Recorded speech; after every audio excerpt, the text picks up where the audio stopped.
This is episode 75 of the Christian Research Journal Reads podcast, The Problem with Improving Abortion by Jay Watts.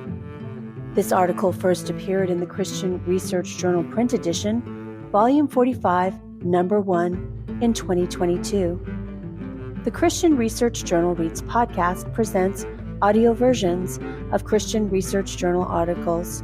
To read the full text as well as its documentation, please go to equip.org. That's EQUIP.org. The Problem with Improving Abortion by Jay Watts, read by Christina Wintersteller. On December 1st, 2021, abortion re-entered the Supreme Court with Dobbs v. Jackson Women's Health Organization, Dobbs, where the state of Mississippi challenged the landmark cases Roe v. Wade, Roe, and Planned Parenthood v. Casey, Casey.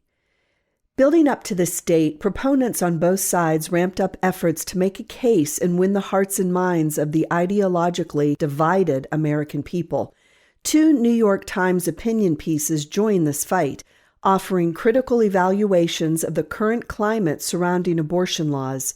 Both suggest that America ought to grow more comfortable with abortions performed early in pregnancy, which would effectively mitigate the extreme pro-life position that seeks to restrict access to abortion altogether. Feminist author Jessica Valenti argues that a major rhetorical point of the pro-life position centers on claims that abortion is the violent and gruesome dismemberment of well-developed human life. This view, according to Valenti, takes a major hit from the increasing advancement of medical abortion as an option for women. The loosening of telemedicine restrictions due to COVID-19 makes the pro-life claims of the gruesomeness of abortion anachronistic, as women ordering medication online and ending their pregnancies by taking pills in the privacy of their own home rebuffs efforts to characterize abortion as brutal. The second New York Times opinion piece is the more measured of the two. Leah Libresco-Sargent advocates for abandoning viability as the standard for when abortion is permissible, the standard recently defended by U.S. Solicitor General Elizabeth Prelogar in oral arguments for Dobbs. Viability is understood as the moment the child can survive independently from the mother. Sargent believes that the viability standard is on a collision course with the advancement of medical science and neonatal care. As our capacity to treat premature babies increases, the mother and unborn child are pitted against each other in a manner that diminishes the dignity of both. Sargent's idea of honoring women's dignity grounds the need for continued access to early abortion and requires abortion advocates to find a clearer explanation as to the threshold of acceptable abortion. This will lead to standards more in line with other nations that allow early abortions, but strike a better balance between the dignity of the mother and that of the fetus. Both articles suggest that the increasing ability to perform safe abortions earlier in pregnancy through medical means and without invasive procedures undermines the need for moral concerns from the public. Safe abortions are better than dangerous abortions. Early abortions are better than late-term abortions. However, even as more charitably articulated by Sargent, this argument misses the point. Eliminating additional wrongs like the brutal dismemberment methods of late-term abortion cannot change the basic nature of the act of abortion. Pro-choice legal philosopher Kate Greasley identifies a negative duty to every other full member of the human family, a duty to refrain from killing them. She argues that unborn human beings don't fall into the category of human life to which we owe that negative duty. If, however, every human being is identical to the fetus or embryo we once were, if all human persons come into being at conception, then it makes sense to say each of us advanced through these developmental stages. Example, I was once an embryo, I was once a fetus. If that is the case, then destroying any human life, no matter how immature, is a serious wrong and violation of that negative duty. Sargent concedes viability is a terrible standard, so a new meaningful standard must be identified.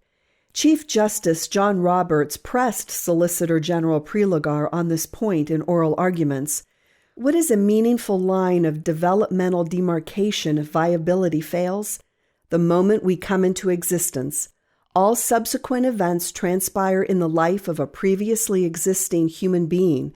It doesn't matter how early we can destroy that life or how capable we become at doing so in a minimally grisly manner. The key question remains the same. Is the life destroyed in abortion one of us? What is the unborn? A history of getting better at doing wrong. Valenti finds 2 points compelling.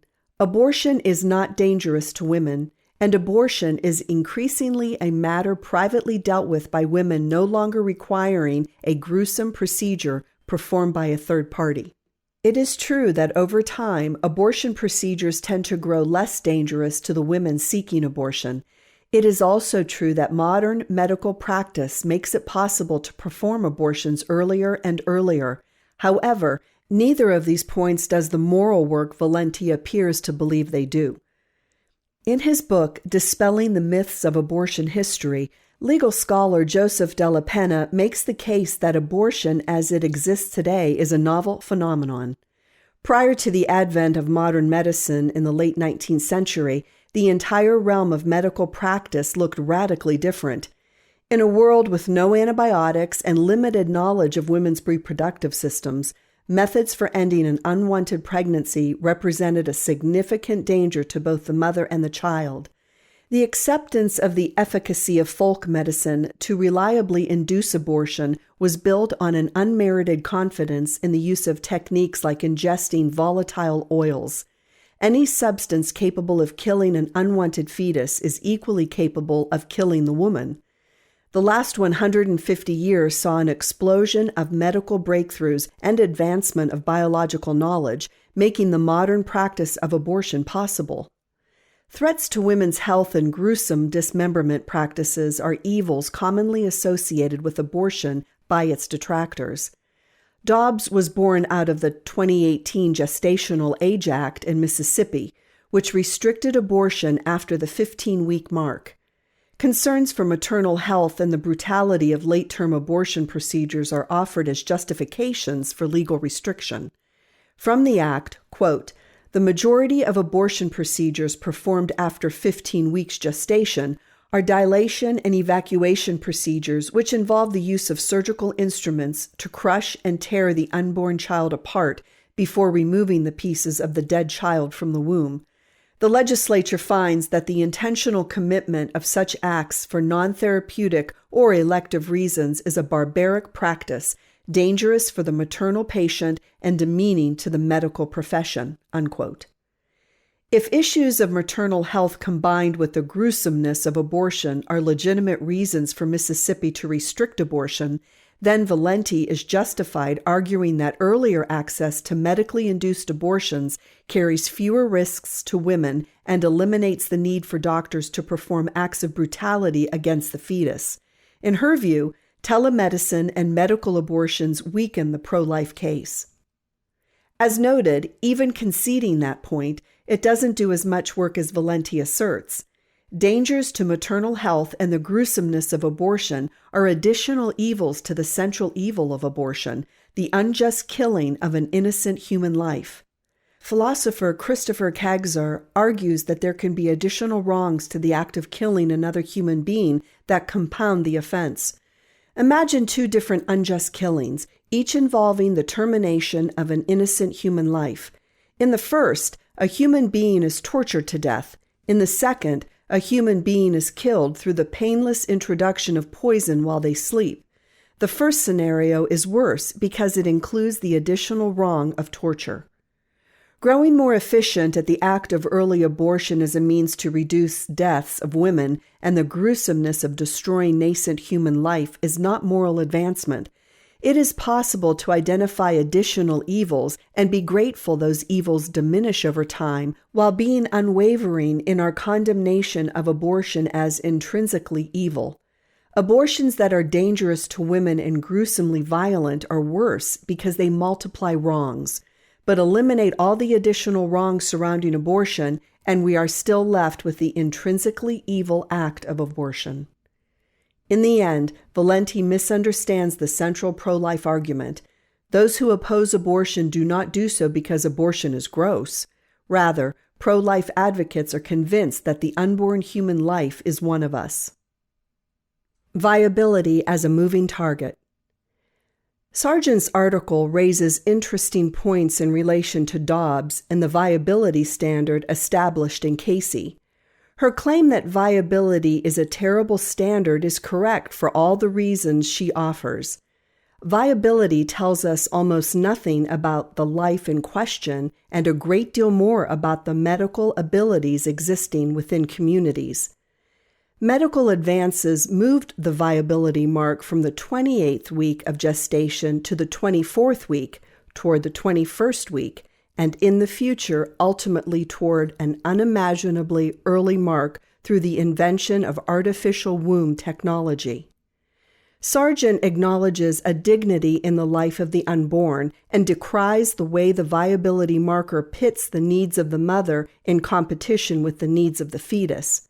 As Greasley explains, the problem in seeing equal dignity in both the mother and child is that no justification for abortion will remain open short of a threat to her life. Even acknowledging the obvious physical costs of pregnancy, they don't rise to the proportion of the fetus having its life taken away. The woman's discomfort doesn't justify the unborn's destruction. Any successful defense of abortion must define the unborn as less meaningful life. Abandoning viability as the relevant marker puts the onus back on abortion advocates to articulate a new marker. Sargent is correct when she says that 15 weeks is as arbitrary a line as viability, a point supported by legal scholar Sharif Girgis. He makes the case that abandoning viability is ultimately abandoning the Roe-Casey paradigm and creating an all-new legal relationship with abortion under Dobbs. Viability is no more legitimate than the 15-week point the state of Mississippi seeks to enact in the Gestational Age Act, because all arbitrarily chosen developmental points will be equally unclear and open to legal challenge. Assuming the unborn are the kind of thing we can kill. The assumption that dividing the human family between those we can kill and those we cannot is an illegitimate endeavor altogether. Both Valenti and Sargent embrace some view whereby our mere humanity is not sufficient to guarantee equal basic human rights and trigger negative duties to withhold lethal action. They assume some function, some new developmental marker, or some acquired capacity must be present to recognize a life to whom all share equal duty not to harm. This view makes sense to many people who take developing human life as growing closer in likeness to us, but not yet quite one of us. The reality, however, is that there is no point at which that life will become more human. It will grow as a human, not grow into being a human. We can stipulate for this discussion that abortion is less gruesome and is increasingly accomplished medically with telemedicine access. We can concede most abortions, around 90%, are performed within the first 12 weeks of pregnancy. We can also acknowledge that the public generally believes early abortion is less problematic than later abortion. Does that mean we should accept compromises that protect early access to abortion and shore up the messy viability standard? Again, this reasoning misses the point entirely. There is no way to improve abortion. The practice is altogether wrong. Unnecessary deaths should always be avoided, but the idea of a safe abortion exists only in the minds of those who fail to see nascent human life as one of us. Abortion is the intentional destruction of an immature human being. Even if abortions can be performed with 100% certainty that every woman will be safe and so early in development that little resemblance remains to the current dismemberment methods, abortion is still destructive by nature. Those additional evils represent things that are wrong about abortion, but they are not why abortion is wrong. Abortion is wrong because it is the intentional killing of an innocent human life. It is the willful destruction of image bearers of God. It is a violation of one of the foundational commandments of all Judeo-Christian faiths. Abortion, whether early or sanitized, violates the most basic duty we have to other human beings, generally recognized by the secular and religious alike. Let others live. Thank you for listening to another episode from the Christian Research Journal Reads podcast, which provides audio articles of Christian Research Journal articles. If you go to equip.org, you will find a brand new article for the Christian Research Journal published weekly. In addition, please subscribe to our other podcasts. Wherever you find your favorite podcasts, you will find the Christian Research Journal Reads podcast, the Postmodern Realities podcast, which features interviews with Christian Research Journal authors, our flagship podcast, the Bible Answer Man broadcast, and the Hank Unplugged podcast, where CRI President Hank Hanegraaff takes you out of the studio and into his study to engage in in-depth, free-flowing, essential Christian conversations on critical issues with some of the most interesting and informative people on the planet. At equip.org, you will also find a lot of resources to equip you, including many thousands of Christian Research Journal articles. That's equip.org.